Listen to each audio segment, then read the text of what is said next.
Be'ezras Hashem, with Hashem's help, we begin another book of the Rambam, the 7th book, the book about agriculture. That's what we're going to be focused on, the laws relating to planting, crops, things that grow from the ground, things that are actually pretty rare nowadays because it used to be an agrarian society. Every Jew needed to know every one of these laws because he had a farm out back in the back of his house. That's where he worked from morning to night. Nevertheless, today, as part of studying all of halacha, the Rebbe wanted us to learn every single element of the Torah, so we study this book as well, even though it's not so relevant, although there are parts that are going to be relevant as we're going to see, Be'ezras Hashem. The Rambam always begins with a verse from the Tanakh that's related to the theme of the book. This time he chooses one from Tehillim. Chapter 119, it says, Tihi yadcha le'azreini ki fikudecha v'charti. May your hand be a help for me because I have chosen your commandments. And I imagine that we're asking for Hashem's help because agriculture, farming, these are things that it could seem like a person does on his own. You take care of yourself, you plant your field, but in truth, so much of it requires Hashem's mercy and kindness because if it doesn't rain, what happens? The whole field goes to nothing. It's over. You need Hashem's help when you're dealing with agriculture, and you need Hashem's help when you're studying the laws of agriculture as well. Sefer Shvi v'hu Sefer Zroim. We're on book 7. It's the book of plants. The word Zroim literally means plants. Hilchos of Sheva v'zeu Siduran. There are 7 sets of laws in this book in the following order.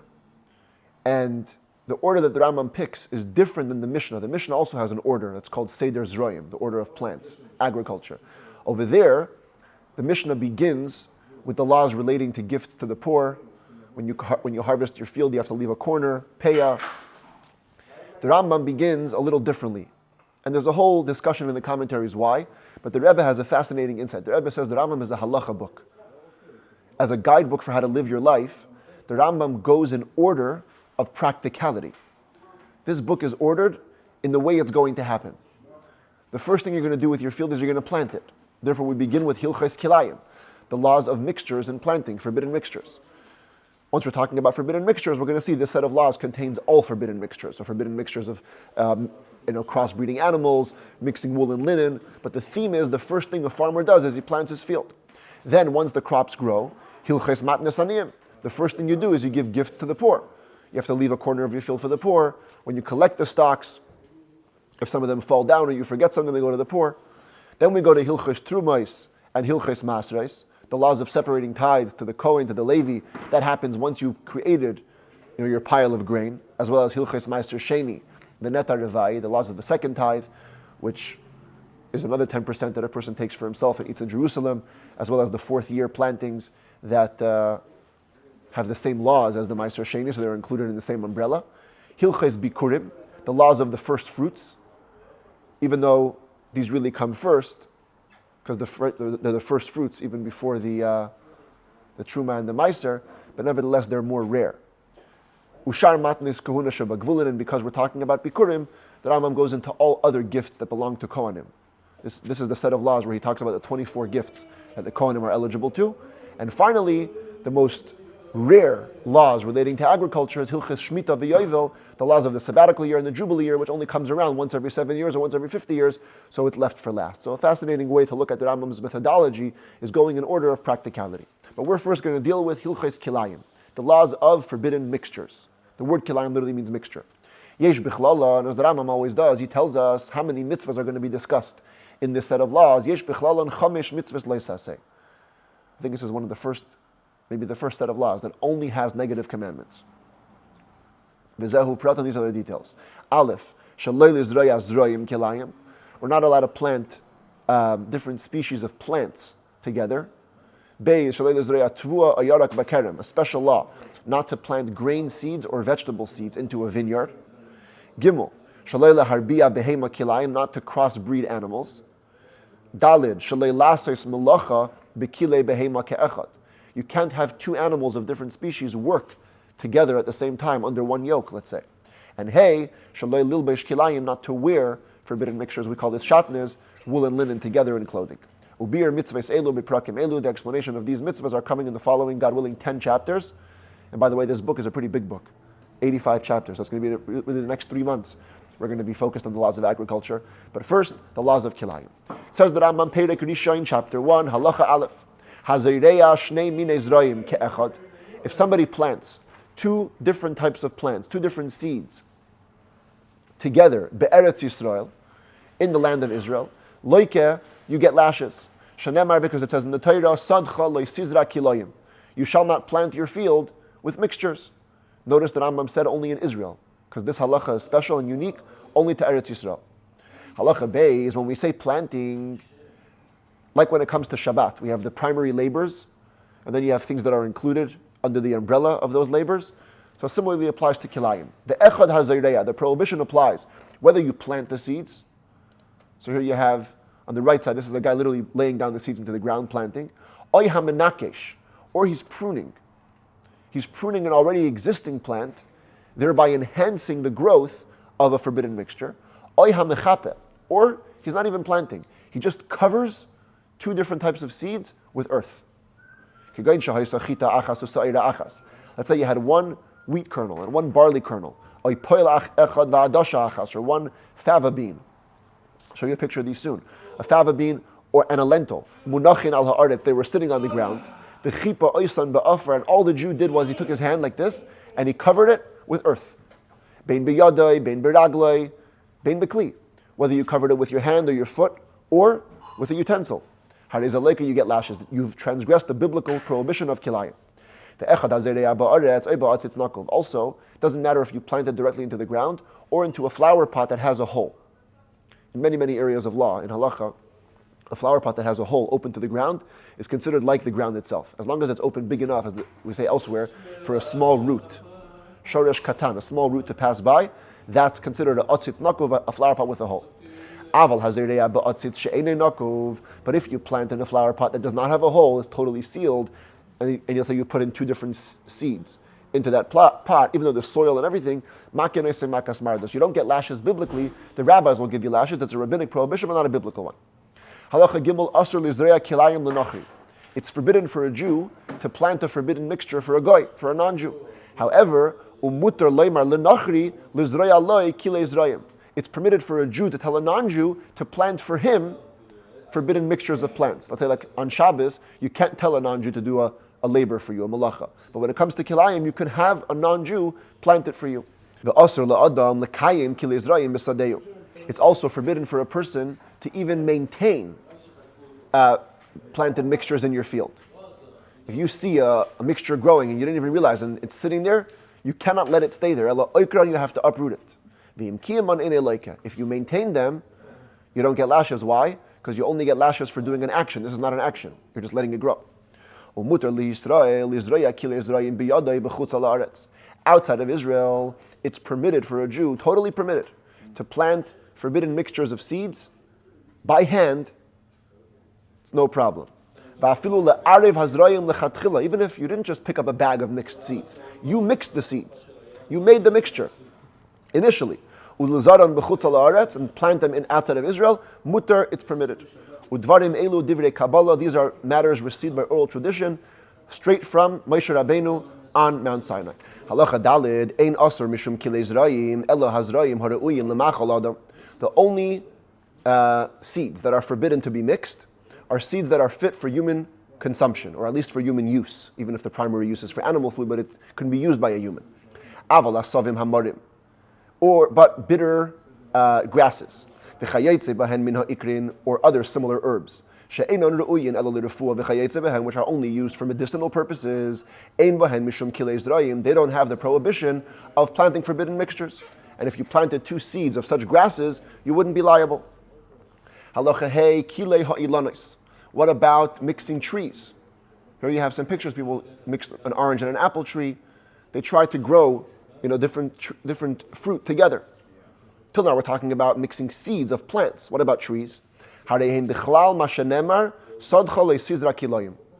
included in the prohibition of not planting your field mixtures. It's also considered mixtures. Keitzad, what does this mean? Hamarkiv ilan bi ilan. So first the Rambam describes not planting two seeds together. He describes grafting. Okay, this is grafting. You literally take a branch from another tree and you put it into a second tree, and it's nurturing from that tree. For example, you grafted a branch of an apple tree into an esrog tree. It's a citrus tree. or an esrog into an apple, you get lashes biblically, anywhere you are. Bein ba'aretz, bein b'chutz ha'aretz, whether in Israel or the diaspora. It's a little bit stricter when it comes to trees. Plants, only in Israel. Trees, grafting, even outside of Israel. Also, if you graft a tree, a vegetable into a tree, or a tree into a vegetable, so you have some pictures. This is literally a tomato going into a tree. They try grafting these, it's basically mixes of vegetables and trees. Also forbidden. Lashes in every place, even in the diaspora. Halacha vav, when it comes to trees, it's even more stricter for the non-Jew as well. It's forbidden for a Jew to allow a non-Jew to graft for him mixed trees. But you're allowed to plant the seeds of a plant and a tree together. You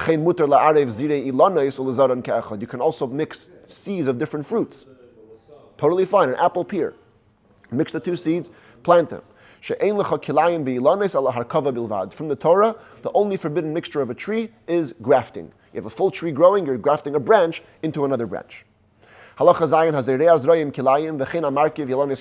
a Jew, by mistake, purposely, he plants mixed seeds together, he grafts trees together in a forbidden way, even though he'll get lashes, the product of the kilayim is permitted, it's kosher. You can eat it. Even the guy who planted it can eat it. Let's say on Shabbos, right, if you cook a cholent by mistake, you can't have any benefit from it. When it comes to kilayim, you made a kilayim, you can eat it. The only thing that's forbidden is the planting. Once the planting is done, the products are permitted. You're